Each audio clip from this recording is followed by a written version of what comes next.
Ang Ginoo manaa kaninyo. Malausab kaninyo. Pagbasa gikan sa Santos nga Ebanghelyo sumala ni Mateo. Himayaon ikaw, O Ginoo.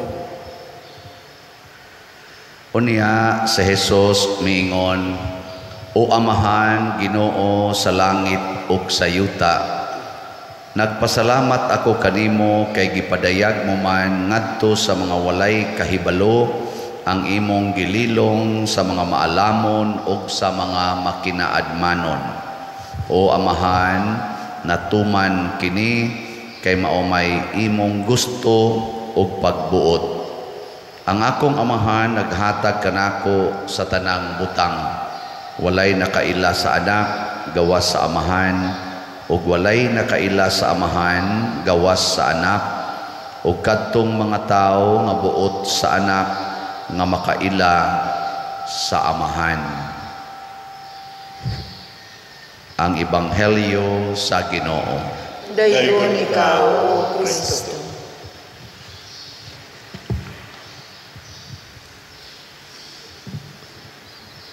Sa unang pagbasa, nakakita si Moises sa presensya sa Ginoo, pinaagi adtong nagsiga nga kalayo dito sa katong bush, the burning bush, kana bang murag sabi ng bush, ng kahoy, no? Kahoy nga murag may pagkagagmayng kahoy niya ning siga pero wa masunog mo to nga talagsaon kay tong pananauna.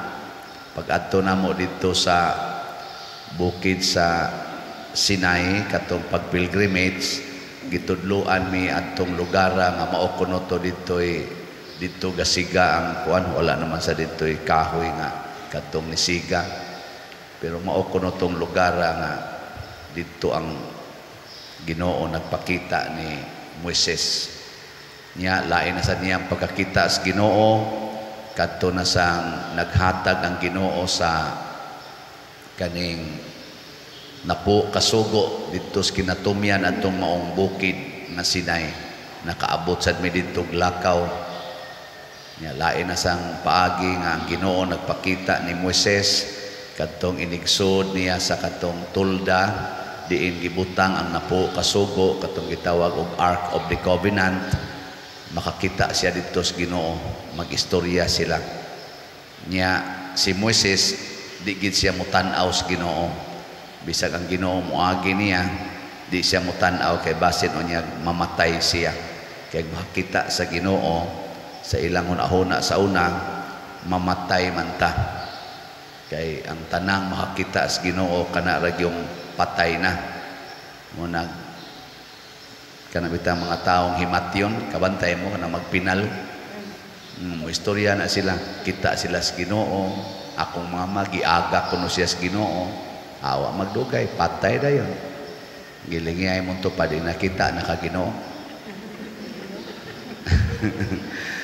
Kakita na siya Ginoo, bigi na magdugay, patay gina.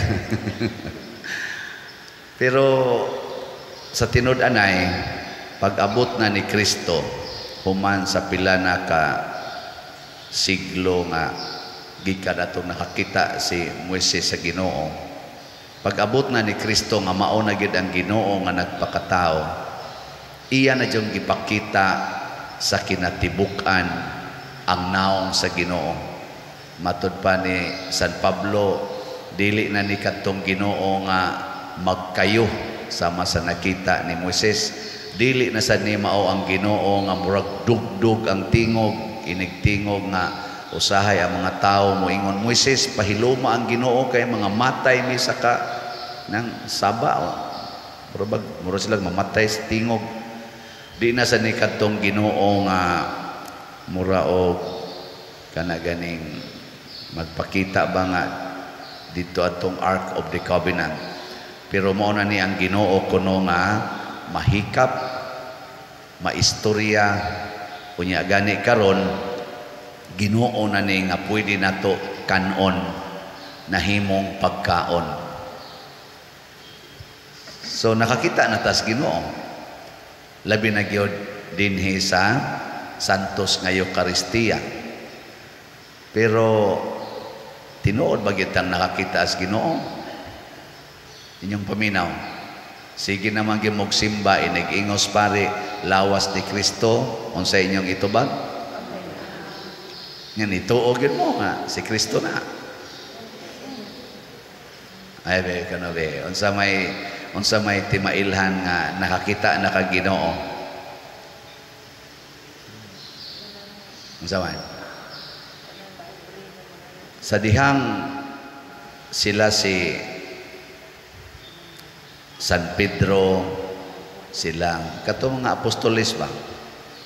Matud pa sa Ebanghelyo, sa laing bahin sa Ebanghelyo, sa dihang nakakita sila ni Kristo, nya giingnan sila, kuyog mo nako, ila dayong gibiyaan ang ilang mama, ilang papa, ilang panginabuhi, ilang asawa, sama ni San Pedro na amto siya asawa, gibiyaan dayon nila ug misunod sila ni Hesus nga wa gyud gida bisan unsa gawaslas gisulob sa ilang lawas.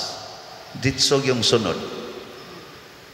Kinsa ninyo dinhi ang mubiya gyud sa tanan aron mo sunod ni Kristo ta sa kamot. Bantay mo. Tinod. Klaro ang mga naong ninyo. Balaka manggani mo masakit ng inyong asawa, inyong bana, inyong anak. Muuli manggani mo. Labi na riyog na aroy mo ingon, imong balay na sunog. Hunghungan karon di ba? Di mo mulakaw. Di mo mulakaw nga to. Aron mo ingon, tabangon ko to eh. Biyaan dahil dire. Congratulations kung tinuod yun mo biya. Ang sunod, nga nahitabo sa nakakita ni Kristo o nakailagi niya, nagsigi na sila sangyaw o nagsigi sila buhat sa mga pulong o mga buhat ni Kristo. Ang ilang gisangyaw, pulong ni Kristo. Ang ilang gibuhat, buhat ni Kristo. Unsa man ray inyong gisangyaw kasagaran ngadto sa inyong mga anak, sa inyong mga silingan, unsa man pulong ni Kristo. Depende na ninyo. Unsa man roy inyong gibuhat kasagaran, buhat ni Kristo. Sa may buhat ni Kristo, una, siging alagad sa labing ubos, siging higugmas kaaway, siging pasaylos mga makasasala niya, di gyud magtigom og kwarta bisag gamay. Wa mo na inyong gibuhat karon. Klaro ninyo, sige mo magtigom dag kwarta, lisod gay mo palit og slot. Awri ipakapin lang sa nato, siging palit og slot.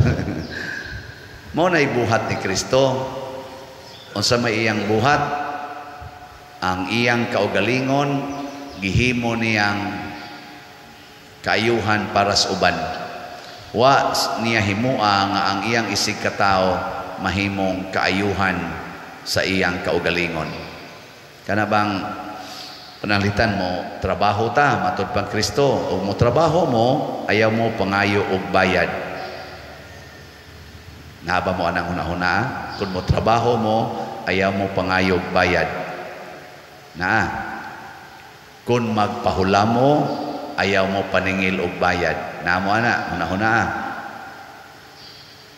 Waitingo. Kung tamparoson imong pikas aping, ipatamparos lang pikas. Pulos gyud pabor sa isig katao. Kung naay mukihan ninyo, aron mailog inyong kamisin, ipakapin ang kami sa dentro. Pabor lang yapon sa isig katao. Kung naay mo pugos ninyong pasan sa usa ka kilometro, himo ang 2 ka kilometro. Tagaan yung pabor ang isig katao. Ang panalitan, ikaw asawa na imo kabit sa imong bana sa may kanan. Unsa may ipakapin nimo? Og naay mo kabit sa imong bana, unsa may imong ipakapin?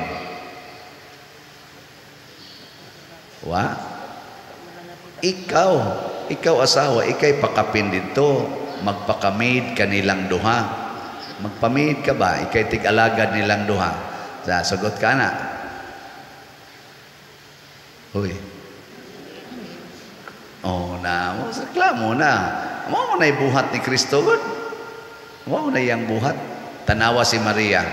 Si Kristo gidakop o gibitay. Siya mo ipakapin. Ning barog siya dito sa tiilan sa cross. Wa siya magyaw-yaw, wa siya masuko. Mura ba siya pakapin ba nga? Kung inyo kong iapil o patay, pwede rasad. Kay, o buot yun, pwede maging siyang patyon, ganong nidool man siya dito. Mao na'y kinaiya sa makakita Ginoo. Ang unang mahitabo, dili na ta maghuna-huna sa atong kaugalingon. Muna ang sugo sa Ginoo ni Moises, luwasa ang akong katawhan gikan sa ilang kaulipnan. Pasabot ayaw na paghuna-huna sa imong kaugalingon. Ang huna-hunaa maluwas ang akong katawhan. Muna si Jesus atong ebanghelyo mga igsuon, nag-ingon siya gipadayag niya ang iyang kaugalingon ngadto sa mga walay kahibalo, the lowly, kanibang mga way mga grado, kung atong tanawon way mga grado, pero iyang gililong, iyang gitago ang iyang kaugalingon sa mga maalamon o sa mga makinaadmanon, the wise and the learned. Kinsa maning wise o learned din his kalibutan, kani mga maalamon o mga makinaadmanon, mao ning mga tawhana nga kusog kayo mo analyze. Unya ang ilang analysis kanunay gyud nga ang self, ang kaugalingon maoy mag-una nga tagaan og kaayuhan. At tanawa ron ang atong mga kaning atong kanibang mga produkto sa atong kaalam, cellphone pananglitan. Unsa may gi-offer sa cellphone, makalingaw sa kaugalingon. Hangtod na lang no, di nakakatagad sa imong tupad. Di ba? Magsige na lang cellphone, di nakamutagad sa imong tupad. Murag, you don't mind the community. Sige na lang diha cellphone. Computer, entertaining the self. Internet, ang self yun. Self. Kana sang grado ba? Kanang educational nga mga achievements ba? Tanawa, di ba, sa eskwelahan, kinsa may pinangga sa maestra, ang bugo o ang bride? Kinsa may tagaag medal? O, di kabantay mo? Self mo na mo kunti bahalag mag-cheating, basta lang makakuha lang yung kong medalya. Nya kinsa may tagaan og maayong posisyon sa atong mga kompanya bisan sa gobyerno, ang kanang naigrado o kanang way grado? Sa dunay mga grado, kinsa may tagaan og dakong posisyon, kanang ni graduate og mga prestigious universities o kanang ordinaryo lang eskwelahan? Yung mga prestigious kato mga sikat ba eskwelahan, pasabot sa kalibutan pinangga kaayo ang self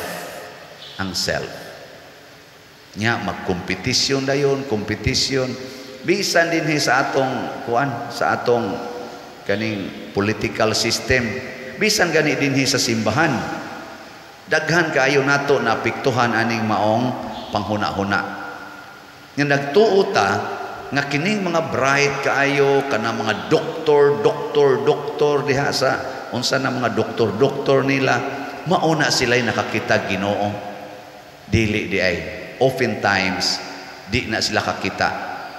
Nganong si San Vicente Ferrer Bright man sad ni siya, si San Agustin, San Ambrose, St. Thomas Aquinas, St. Ignatius of Loyola, mga bright man na sila, mga highly educated. Nganong nakakita man sila Ginoo? Ibaw mo unsa ilang gibuhat, ilang gidison ang ilang wisdom. Gidison o gifocus nila ang gustos Ginoo. Nagamit gihapon ang ilang gitawag og intellectual capacity pero dili na sa self, para na sa uban niya. Ang gadiktar ang Ginoo. Pasabot kanang tao nga magsigig hunahuna siyang kaugalingon, di gid na kakita Ginoo. Lingi ay mong tupad. Lingi ba? Di man kay mo mulingi. Lingi pangutanay na kakita kas Ginoo diri sa akong naong. Sige. Nisanong. Unsa may mahitabo kung kakita ka Ginoo dias naong si mong isikataw, porti tingali nimong lipaya. Murag kag mo ulpots kalipay ka na ganing kita lang ganig dancing san. Sikit-syagit man ganing dancing san. Unsa na kita kas naong sa Ginoo? Unya kay kaning atong tupad mao man ay image and likeness of God. Kung makakita ta Ginoo, siguro gitang malipay ini kakita nato sa to isig katao. Pagsod na ko ron diri nalipay mo. Wa mo ingon nga dugay na sa kay ni Romahuman wali ano. Baligyahan na sa tagslat ani ka. Basi ba? Muna lang ginay nakita nato. Kinsa ninyo dinhing asawaha nga inigmata ninyo ikabuntag, ikakita nyo snaong sa inyong bana, lipay kay mo. Nasa kamot. Ayaw din ipaubos. Duha ramang kabuk niya, ni Ana rasa dahil. Klaro kayo.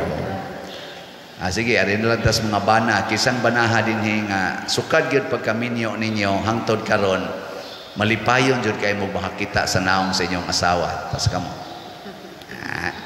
Naagi tulo ka buok ni isa. Napunta nga. Di na sila bakakon. Kinsa ninyong mga niadinhi nga wa gyud kayaw-yaw sa inyong asawa or sa inyong bana ug wa gyud batiag kasuko ta sa kamot. Nga bakakon mong tanan. Wa gid mo kakita kanunay, akong gi-word kanunay. Naagi panahon nga mawagtang taspassing, ngano man usahay mo kwenta magita sa atong kaugalingon. Bisan ako lipay man kay kong naa mo, nimba mo, lipay kay kong na-assign ko diri, pero naagi panahon maninghag yug ko.